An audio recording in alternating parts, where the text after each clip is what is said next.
Hello, it's a quick video in regards to how to get rid of your IBS, how to treat your IBS and improve your gut health.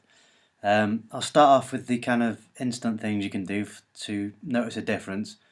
Main things that made a difference to myself was cutting out dairy.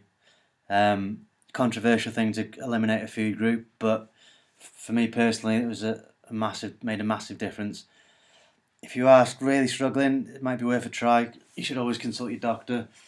So do it at your own risk. However, if you are at your wit's end, try it for 3 days, see how you get on.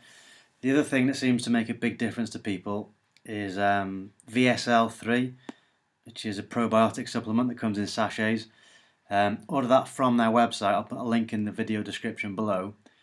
A lot of people have said to me that's made a massive difference to them. It worked well for myself as well. You might feel pretty bloated for the first couple of days, but after that, when you get used to it and your gut flora starts changing, that can make a massive difference.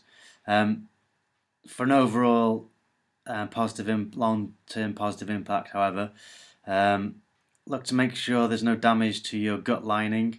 In terms of treating the gut lining, make sure that that's intact. You can use glutamine and or gelatine powder or hydrolyzed collagen, which is similar to gelatine. Use those. You want about 15 grams a day of gelatine. Again, consult your doctor. 5 to 10 grams of glutamine, preferably on an empty stomach in the morning, to keep your gut lining intact. Next thing, you need to look at your gut flora, so your gut bacteria. Start off with a probiotic supplement, ideally VSL3. Loads of them on Amazon, so have a look. And then if you can, move on to fermented foods or drinks, to kefir or sauerkraut. Again, they can make you feel bloated for the first few days, but they are full of beneficial bacteria, healthy bacteria for your gut. Actimel and all that are okay, but this is kind of next level stuff. VSL3 is 10 times more effective, I think. Again, if you want to have healthy gut, you need to cut out sugar. That's going to make you bloated. You're going to have loads of yeast in your gut if you're smashing the sugar all the time, to try and cut that out. The FODMAP diet. Now this is probably arguably the most effective way to treat IBS. However, it's very difficult to follow. Look here, there's a massive list of all. Basically, the FODMAP relates to foods that ferment in your small intestine and they're more difficult to digest. Basically, you want to cut out, unfortunately, dairy and look to reduce the amount of wheat you have as well. So that can be a big problem. Look through the list of foods though. People have lots of bread every day and people have lots of dairy every day, so those two food groups can be the main problem. But obviously stuff like baked beans and some fruits and some vegetables can be issues as well.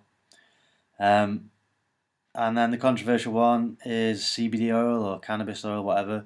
There's loads of research on that now. The endocannabinoid system, I think I'm saying that right. Research on using for inflammatory bowel disease.